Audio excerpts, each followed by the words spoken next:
¿Qué es una visual novel? Según la definición estándar, una novela visual o novela sonora es un género de videojuegos interactivo con una narrativa similar a la de una novela, con un sistema de decisiones y rutas donde la interacción del jugador decide el destino de la historia.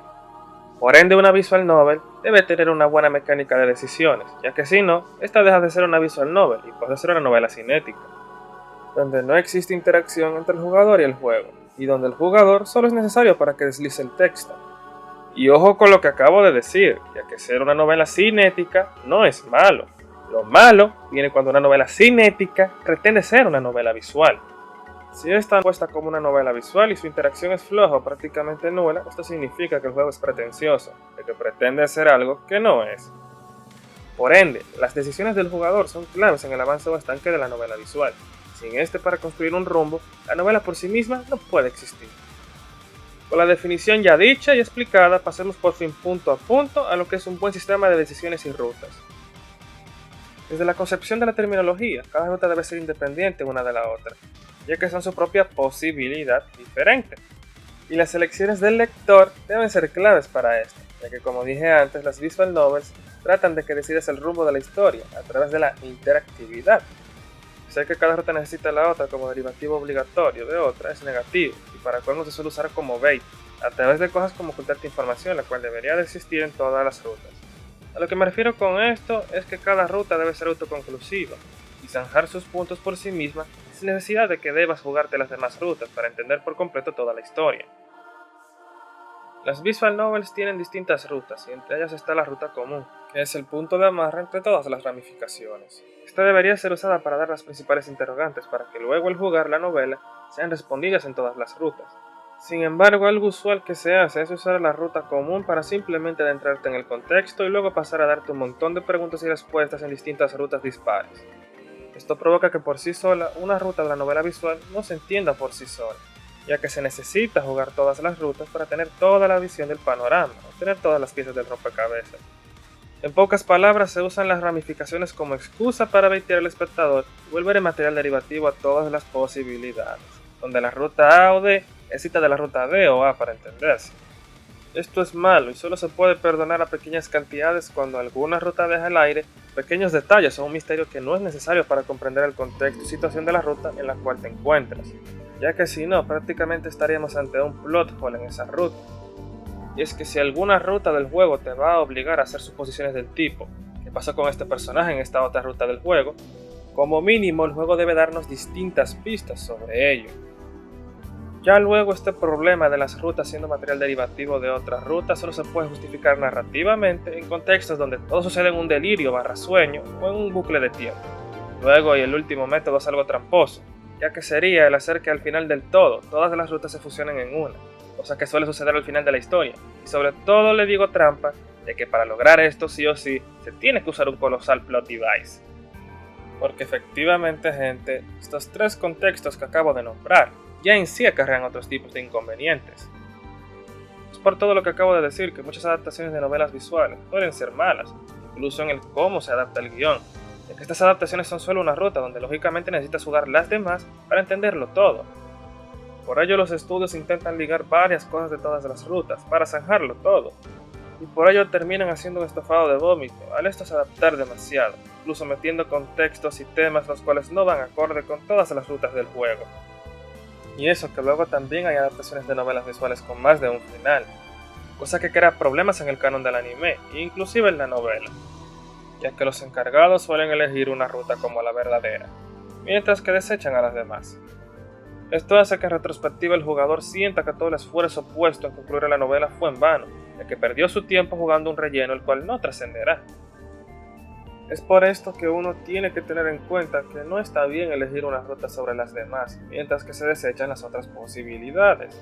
Como mínimo, si habrá una secuela de la anterior novela, y esta decide ser la asociación de una ruta del juego anterior, se debe dar una justificación del tipo que todas las rutas son posibles y que este juego sucede solo en una de esas posibilidades.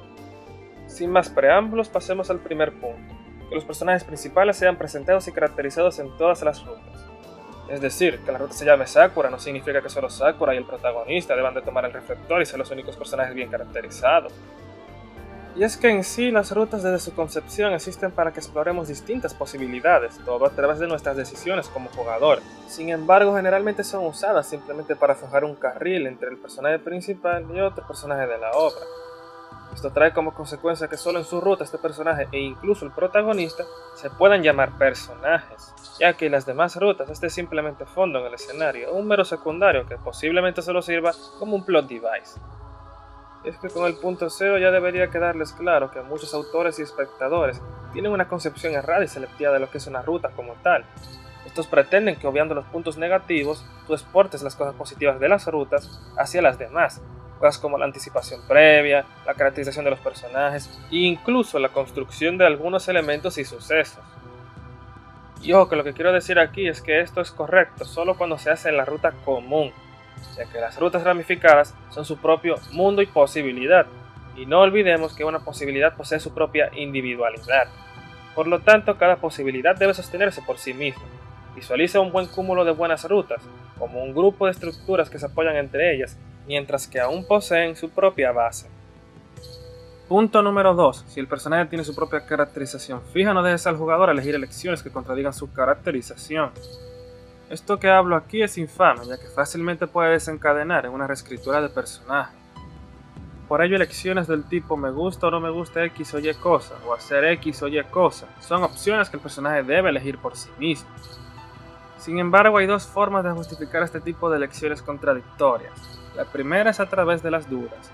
Por ejemplo, en un momento de tensión que genere dudas sobre el qué hacer, una persona puede actuar de forma extrema o impar dependiendo de la naturaleza del problema. Por lo tanto, algo como dañar a alguien a pesar de que fue preestablecido que el personaje no sería capaz de ello, puede estar justificado. Aunque por supuesto, esto debe ser hecho con una buena transición, para que no sea muy choqueante y contradictorio con lo antes mostrado, ya que si no, esto como mínimo se quedaría como algo conveniente. La segunda opción es utilizar la ambigüedad del propio personaje. Si un personaje no ha sido preestablecido por la obra, se puede aceptar elecciones impares entre ellas como el matar o no a alguien. Sin embargo, hay que tener cuidado de que este no sea por siempre una literal hoja en blanco, la cual parece no tener ningún tipo de psique, moralidad o deseos personales, y que las elecciones antes elegidas luego no vayan a contradecir lo que luego se construye sobre la caracterización de este personaje.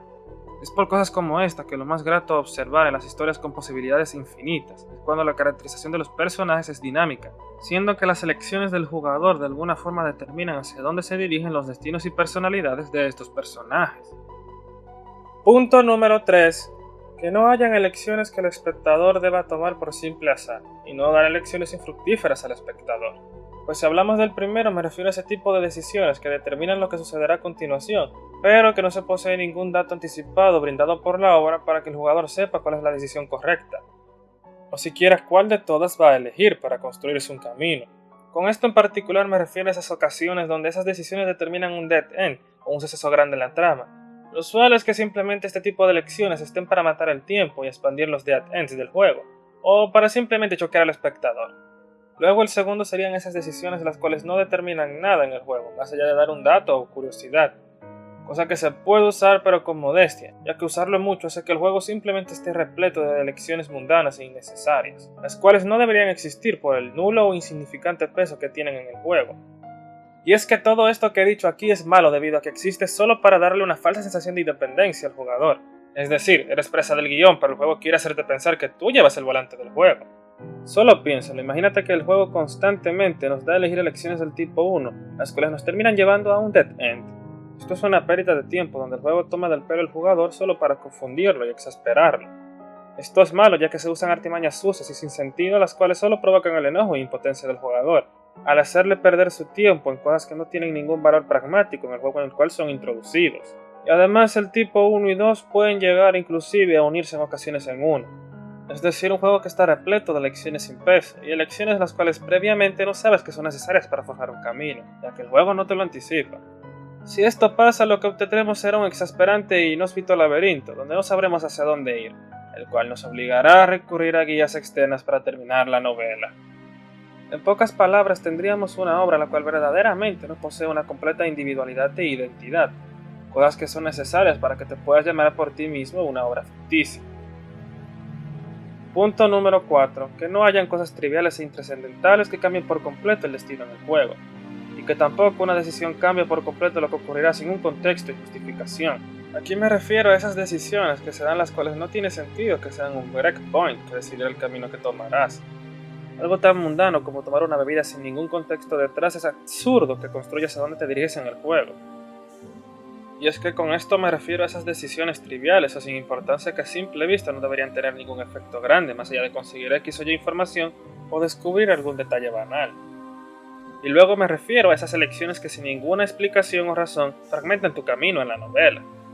Sí es cierto que el efecto mariposa nos dice que cualquier cosa mínima puede cambiar por completo el futuro, pero para ello siempre hay una justificación y construcción detrás del giro de los acontecimientos, y si esto no se cumple, la novela simplemente está usando el azar como excusa para hacer lo que quiera. Ya con todo lo dicho hasta ahora, debería quedarles claro que un buen sistema de decisiones debe llevar pragmatismo detrás de estas opciones que nos dan. Sí, el pragmatismo, uno de los valores primordiales de la buena escritura. Todo lo que hay en la obra tiene una razón y motivo de existir. Por ello, cada elección debe tener un peso, y no debe estar puesto en el escenario simplemente para decir que este juego te da de elegir muchas opciones. Punto número 5. Que una decisión dada no rompa el tono previamente establecido. Si por ejemplo nos encontramos en un momento de tensión en el cual de repente nos dan a elegir un cúmulo de opciones, y resulta que una de estas opciones rompe de alguna forma el tono tenso y suspensivo por uno relajado y cómico, nos encontramos ante un checkpoint que es anticlimático, ya que no hubo una buena transición de tono en tono, por ello la atmósfera fue rota de forma abrupta. Punto número 6. Que no hay un cambio disonante en tono y trama de ruta en ruta. Caemos en lo mismo que hablé hace un rato, usar el azar y las posibilidades infinitas como excusa para hacer lo que quieras. Sí es cierto que de ruta en ruta, dependiendo de las decisiones tomadas, se puede dar un giro de 180 grados y alterar el rumbo, al punto en el cual nos separamos completamente de lo que hubo en un inicio. Sin embargo, para que esto suceda correctamente, tiene que haber una increíble transición y construcción argumental detrás de todo, además de también tener un tono consistente con lo establecido en el juego. Si esto no se logra, al final lo que quedará será el preguntarte por qué estas dos rutas tan diferentes entre ellas no pertenecen a juegos diferentes. Es algo que también se extrapola a los finales, ya que un final demasiado depresivo y oscuro puede desentonar con otro que es muy meloso y feliz. Séptimo, que de ruta en ruta no hay un cambio impragmático y disonante en los personajes. El punto 6 también se repite en los personajes, por ello, para que su caracterización de un vuelco, esto debe ser bien constatado en todas las rutas, y si habrá un plot twist importante, el cual cambiará por completo la percepción que tendrá el jugador sobre la presencia de un personaje en todo el juego, algo como descubrir que este nunca fue lo que se nos mostraba. Para que esto no sea un asshole, debe haber un punto detrás de este giro. Y la anticipación debe ser continua, además de no pecar de ambigua y furtiva. Y si este twist repercutirá en todas las rutas, las pistas deben existir y tener peso en todas las rutas, y no solo en la ruta del twist. Punto número 8. Que las decisiones no sean usadas de forma manipulativa.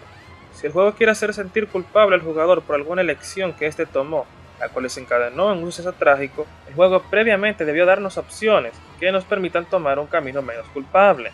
Y si resulta que el juego nos fuerza a tomar esas decisiones culposas, estaríamos ante simple manipulación emocional por parte del autor, o incluso un obvio sermón que es dado al espectador de forma malversada, debido a que previamente no nos dieron elección sobre este destino, sino que nos forzaron a tomarlo.